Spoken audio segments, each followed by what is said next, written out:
Assalamualaikum warahmatullahi wabarakatuh. Saya Hani Khairunisa dari PAI 3B akan sedikit menjelaskan tentang meyakini hari akhir. Hari akhir atau yang biasa disebut dengan hari kiamat adalah hari saat makhluk-makhluk Allah hancur atau binasa. Pada hari itu, semua yang ada di dunia akan hancur, lebur berantakan bagai anai-anai yang berterbangan. Beriman kepada hari akhir itu pasti akan artinya mempercayai dengan sepenuh hati bahwa hari kiamat itu pasti akan datang dan seluruh umat manusia akan kembali dibangkitkan dari alam kubur untuk menerima pengadilan dari Allah Subhanahu wa taala sebagai hakim yang maha adil. Seorang muslim sejati wajib meyakini dengan pasti kebenaran setiap hal tersebut.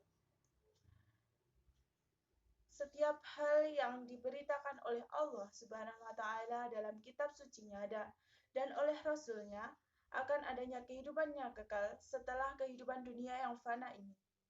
Iman kepada hari akhir diyakini dengan hati, diucapkan dengan lisan dan diamalkan dalam perbuatan.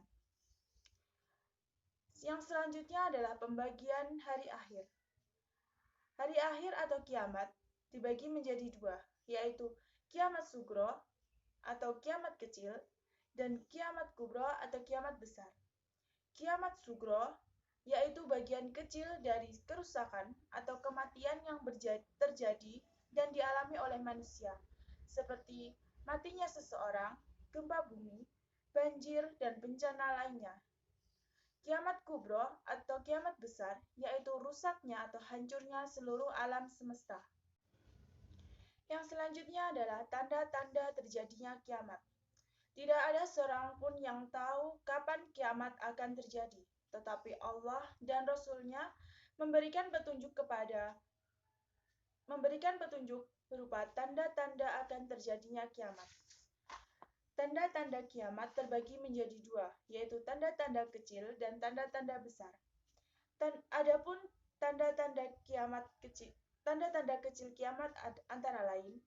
Yang pertama, Nabi Muhammad diutus sebagai nabi akhir zaman. Yang kedua, terbelahnya bulan. Yang ketiga, orang-orang miskin berlomba-lomba membangun gedung-gedung bertingkat.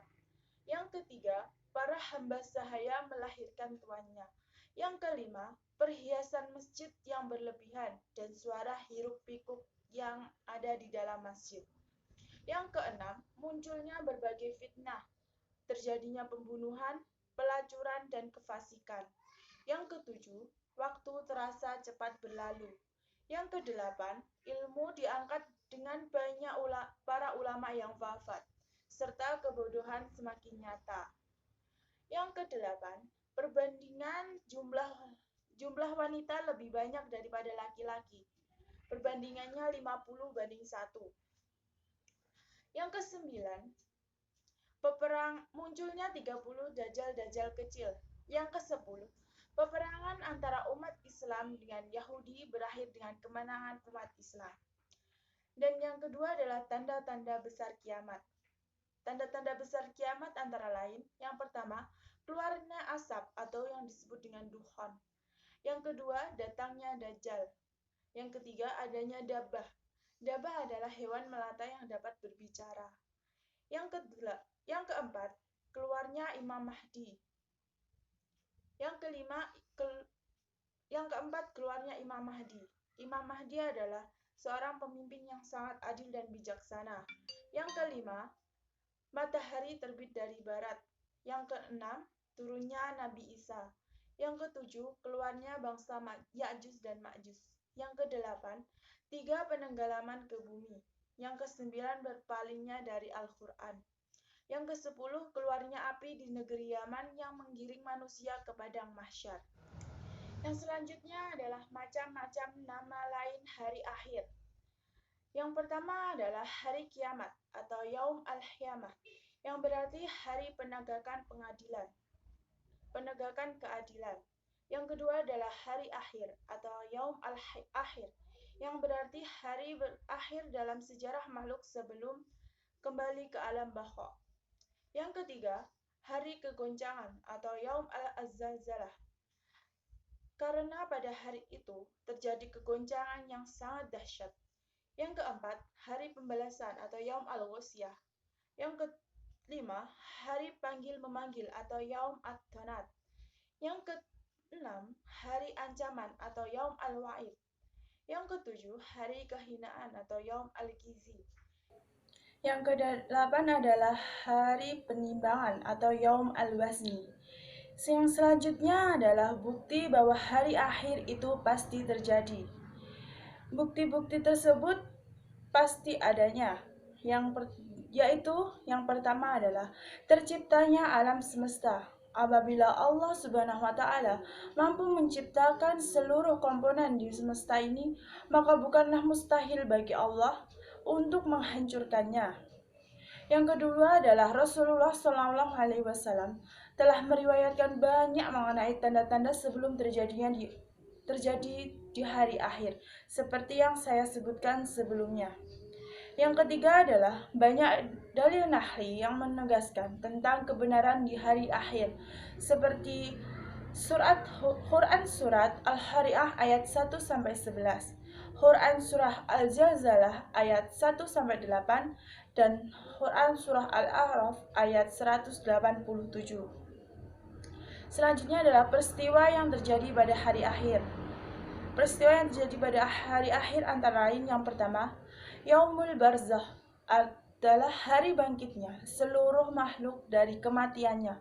Makhluk dibangkitkan dari zaman sejak awal hingga akhir.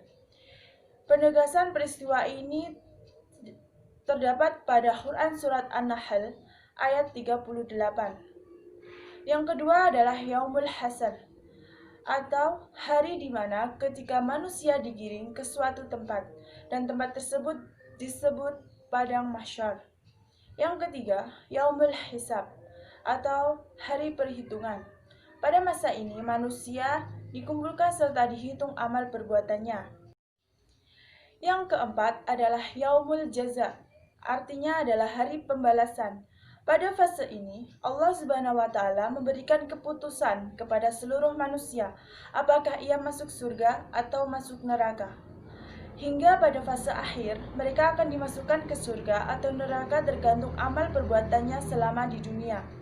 Surga merupakan tempat yang dipenuhi oleh kenikmatan.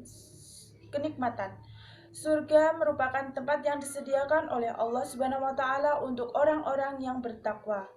Sedangkan neraka adalah tempat yang dipenuhi oleh berbagai macam siksaan terberat yang pernah ada di alam semesta ini. Tempat ini dibuat oleh Allah Subhanahu wa Ta'ala untuk orang-orang yang durhaka kepada perintahnya. Mungkin hanya itu yang bisa saya sampaikan.